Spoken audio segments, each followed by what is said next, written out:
More than 1.5 million of us in Scotland speak Scots. But for the first time in over 60 years, a comprehensive survey into the use of the language is now taking place. Researchers at the University of Aberdeen say it'll give us a new insight into the use of Scots today. Nazim Azal reports. Buckle F's until you speak.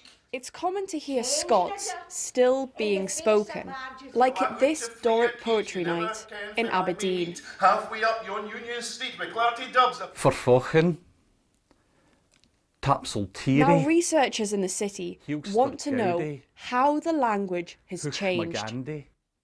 People are aware that in certain dialects, this is the last time you will actually speak to people who have that much local dialect vocabulary. What people do for a living, how they do their jobs and where they live has changed incredibly quickly. Poet and singer Sheena Blackwell is one of Scotland's 1.5 million Scots speakers.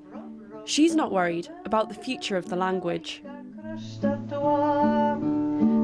If you're going around in the general public, aye, of course it's used, and it continues to be used. They've been threatening the demise of Scots for hundreds of years, and it's never happened.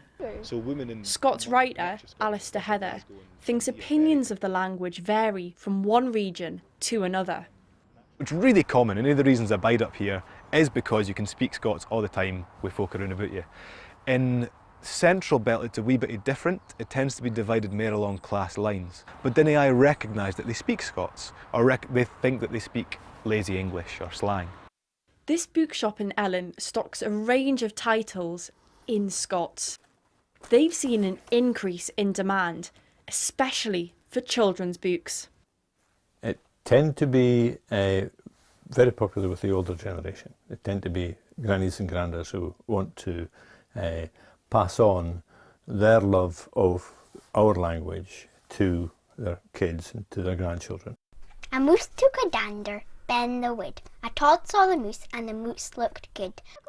Some of the most popular books for children have been given the Scots treatment. A gruffalo, it's a gruffalo then. A gruffalo for day and air ken. Sotter for fauchlin. It's one of Scotland's 3 indigenous languages. But the Scottish Government says steps need to be taken to ensure its preservation.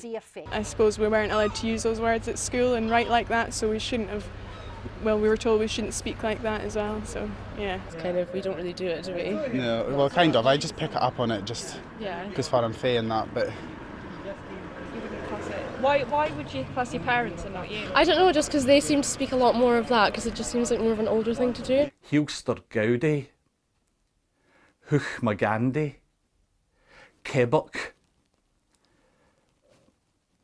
Sairmaid.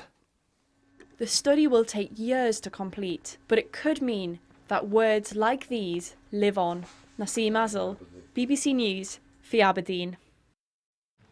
It's really interesting, that, isn't it? It is, really. Stuff we don't hear all that often, I suppose, in this part of the country. But you're from Aberdeen, you must hear Scots and Doric and stuff. Yeah, absolutely. I love listening to it. And I love listening to all the voices in that package. My in-laws are from up that part of the world as well, and they speak Scots, I think, rather than Doric, but I find it difficult to get the distinction. Anyway, there we are. English is enough of a struggle for the two of us. Too much of the time.